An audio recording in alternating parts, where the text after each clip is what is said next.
Bapak Ibu, Saudara sekalian yang terkasih dalam Tuhan Yesus. Senang sekali pagi ini kita masih bisa bertemu dalam renungan pagi hari ini. Sebelumnya, seperti biasa, mari kita berdoa terlebih dulu. Tuhan, kami datang di hadapan-Mu pagi hari ini. Kami siap memulai hari yang baru bersama Engkau. Tapi sebelumnya kami ingin mendengarkan sebagian daripada firman-Mu sebagai bekal kami Tuhan. Pegangan kami, kekuatan kami sepanjang hari ini. Biar kiranya Tuhan Kau sertai kami sepanjang hari ini, dan biar kiranya firman-Mu ini boleh merema di dalam hati kami. Terima kasih Tuhan, dalam nama Tuhan Yesus kami berdoa dan mengucap syukur. Amin. Bapak Ibu Saudara sekalian, judul renungan hari ini saya beri judul paradigma yang salah. Paradigma itu berarti pola pikir atau cara berpikir seseorang. Firman Tuhan pada pagi hari ini terambil dari Yohanes 6 ayat 15. Karena Yesus tahu bahwa mereka hendak datang dan hendak membawa dia dengan paksa untuk menjadikan dia raja, ia menyingkir pula ke gunung seorang diri. Latar belakang dari ayat ini adalah ketika Yesus memberi makan 5.000 orang. Saat itu orang-orang merasa takjub dengan mujizat yang dilakukan Tuhan Yesus yang memberi mereka makan dengan kenyang hanya dengan 5 roti dan 2 ikan saja. Sehingga mereka hendak membawa dia secara paksa untuk menjadikannya sebagai raja. Hal itu tidak mengherankan karena pada waktu itu orang-orang Yahudi berada dalam jajahan Romawi. Mereka menanti-nantikan juru selamat yang akan membebaskan mereka dari penderitaan, dari penjajahan, dan akan mengangkat harkat dan martabat mereka kembali sebagai suatu bangsa yang besar, bangsa yang dihormati seperti bangsa-bangsa yang lain. Sama seperti sejarah bangsa Indonesia di mana terjadi beberapa kali pemberontakan atau perjuangan melawan bangsa Belanda, saat itu orang-orang Yahudi juga melakukan pemberontakan. Namun selain pemberontakan Makabe 1 dan Makabe 2, pemberontakan yang terjadi adalah pemberontakan kecil yang segera dapat ditumpas oleh bangsa Romawi. Mereka percaya dan mengharapkan juru selamat yang dijanjikan Allah melalui nabinya Yesaya dalam Yesaya 9 ayat 5. Sebab seorang anak telah lahir untuk kita, seorang putra telah diberikan untuk kita. Lambang pemerintahan ada di atas bahunya dan namanya disebutkan Orang Penasehat Ajaib, Allah yang perkasa, Bapa yang kekal, Raja Damai. Mereka percaya kalau juru selamat itu akan menjadi raja mereka yang akan memimpin mereka melawan penjajahan Romawi, akan membuat mereka kembali menjadi bangsa yang besar, kuat dalam perekonomian, dan unggul di antara bangsa-bangsa lainnya. Raja yang akan membawa mereka kembali pada zaman keemasan seperti pada saat Raja Salomo memerintah. Tapi ada lagi nubuatan Nabi Yesaya tentang juru selamat, yaitu dalam Yesaya 53 ayat 2-12 dikatakan kalau juru selamat itu harus menderita sama seperti anak domba yang akan dibawa ke pembantaian. Segala sakit penyakit kita ditanggungnya. Dalam matinya pun ia terhitung di antara pemberontak-pemberontak, walaupun ia sendiri tidak pernah melakukan kesalahan. Bapak Ibu dan Saudara sekalian, kita dapat memaklumi bagaimana putus asanya bangsa Israel saat itu. Karena ketidaktaatan mereka pada Tuhan dengan menyembah Allah lain selain Dia, mereka harus mengalami masa pembuangan selama 70 tahun. Dijajah oleh bangsa lain, kehilangan martabat sebagai suatu bangsa, sehingga mereka sangat berharap akan datangnya juru selamat ini. Dan sayang sekali, sampai saat ini pun mereka masih menantikan juru selamat itu. Selama ini pikiran mereka tentang juru selamat itu keliru. Mereka pikir juru selamat atau Mesias itu akan memimpin mereka melakukan pemberontakan terhadap Romawi. Mesias mereka akan menjadi raja atas mereka sehingga mengembalikan kehormatan dan martabat mereka sebagai suatu bangsa. Tidak ada sebuah bangsa pun yang mau dijajah bangsa lain. Begitu pula dengan orang-orang Yahudi. Mereka tidak mau dijajah, mereka juga ingin diakui sebagai suatu bangsa. Mereka tidak ingin tertindas. Dan saat itu mereka sangat membutuhkan juru selamat. Lalu tampillah Yesus, seorang yang pengajarannya berbeda dengan ahli-ahli Taurat, orang-orang Farisi dan Saduki.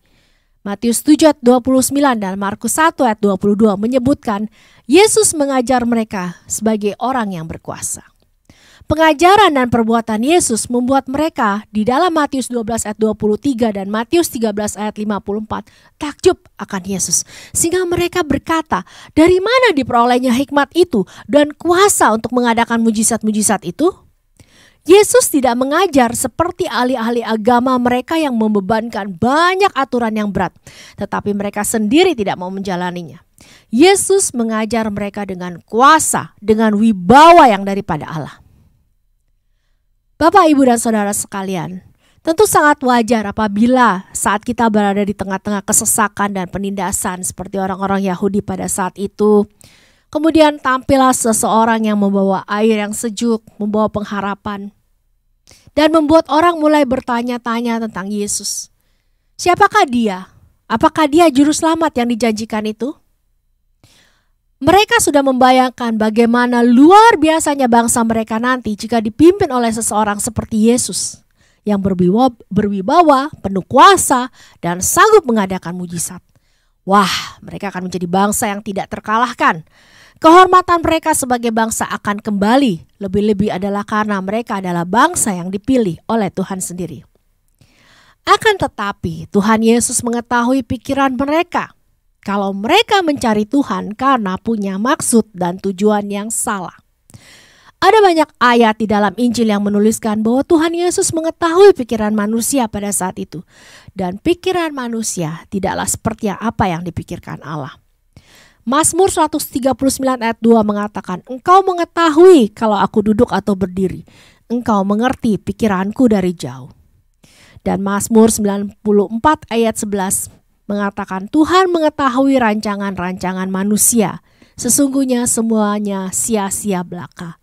Dan salah satu yang merupakan ayat favorit adalah Yesaya 55 ayat 8. Sebab rancanganku bukanlah rancanganmu dan jalanmu bukanlah jalanku. Demikianlah firman Tuhan. Bapak, Ibu, dan Saudara sekalian, seringkali kita sama seperti orang-orang Yahudi yang hidup pada zaman Yesus waktu itu. Saat kita terpojok, kita putus asa, kita tidak tahu apa yang harus dilakukan, pikiran kita menipu kita. Kita jadi memiliki pikiran salah, pikiran yang bertentangan dengan firman Tuhan. Kita memaksakan kebenaran dengan cara kita sendiri, sama seperti orang-orang Yahudi yang coba membawa Yesus dengan paksa untuk menjadikan dia raja. Mari kita mencari kehendak Allah dalam hidup kita. Kita singkirkan paradigma pandangan yang salah selama ini. Kita tidak boleh menganggap Allah hanya sebagai sumber berkat saja, tanpa berusaha untuk mencari kehendaknya terlebih dulu, tanpa berusaha menyenangkan hatinya lebih dulu. Kita harus tahu bagaimana kita memperlakukan Tuhan dengan penuh hormat, karena Dia adalah Raja di atas segala raja, penebus dan pemilik kehidupan kita. Ingatlah bahwa kita yang membutuhkan Tuhan, bukan Tuhan yang membutuhkan kita. Semua yang kita terima semata-mata hanya anugerah dan kemurahannya saja. Dan sudah sepatutnya kita mengucap syukur dan memuliakan Allah dalam kehidupan kita. Kita tidak berhak memperlakukan Tuhan seolah-olah Dia ATM kita 24 jam. Atau Tuhan sebagai dokter kita 24 jam. Dan kemudian kalau kita tidak butuh Tuhan lagi, kita kembali hidup semau kita. Tuhan memang panjang sabar dan mengasihi kita, tapi kita tidak boleh menyalahgunakan kebaikannya dalam hidup kita. Sepatutnya kita menyenangkan Tuhan dalam hidup kita. Kita berusaha mencari wajahnya, mencari perkenanannya dalam hidup kita. Kita belajar taat dan tunduk pada perintahnya. Kita melayani Dia dengan motivasi yang benar semata-mata karena kita tahu apa yang kita lakukan tidak akan pernah dapat membalas kasih setia dan kebaikannya. Siapakah kita ini?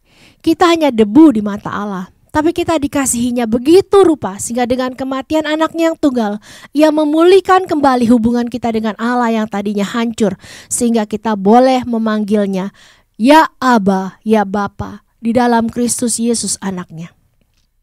Kita tidak bisa memaksa Tuhan standby 24 jam per minggu untuk kita, sementara di pihak lain kita sendiri tidak sungguh-sungguh kepadanya. Kita tidak bisa merajuk pada Tuhan. Kita tidak bisa protes pada Tuhan, apalagi mengancam Tuhan. Siapakah kita ini sehingga kita bisa mengancam atau ngambek sama Tuhan? Yang pasti Matius 6 ayat 33 mengatakan, tetapi carilah dulu kerajaan Allah dan kebenarannya, maka semuanya itu akan ditambahkan kepadamu. Dan dengan semakin sering membaca firman Tuhan dan merenungkannya, kita akan lebih mengenal siapakah Allah itu, apa keinginannya, apa yang Ia kehendaki untuk kita lakukan. Sehingga paradigma kita, pikiran kita tentang Allah tidak akan salah. Saat kita berdoa, kita memohon padanya untuk memampukan kita mengenal Dia dan kehendaknya lebih lagi. Maka Tuhan akan menaruh pikirannya dalam pikiran kita, hatinya dalam hati kita. Dan kita akan dapat menjalani hidup kita bersamanya sebagai anak yang dikasihinya. Mari kita bersatu dalam doa. Selidiki hati kami ya Tuhan, selidiki pikiran kami ya Tuhan. Jika selama ini pikiran kami salah tentang Engkau, ampuni kami Tuhan. Biar kiranya kami mau belajar mengenal Engkau lebih lagi, sehingga kami bisa memandang Engkau dengan cara pandang, dengan paradigma yang benar. Ajar kami untuk belajar lebih lagi mengenal Engkau Tuhan, lebih lagi mengasihi Engkau Tuhan, lebih lagi dalam segalanya, terutama dalam melayani Engkau. Terima kasih Tuhan Yesus, kami serahkan seluruh kehidupan kami sepanjang hari ini dalam tangan-Mu. Di dalam nama Tuhan Yesus kami berdoa dan mengucap syukur. Amin. Mazmur 139 ayat 23. Selidikilah aku ya Allah dan kenalah hatiku. Ujilah aku dan kenalah pikiran-pikiranku. Mari kita minta Tuhan untuk terus menyelidiki dan menguji hati dan pikiran kita, agar paradigma, pikiran dan pengenalan kita tentang Allah benar adanya. Karena kita mengenalnya dengan baik melalui firman-Nya dan Roh-Nya yang ada dalam kita. Sampai bertemu dalam renungan berikutnya. Tuhan Yesus memberkati.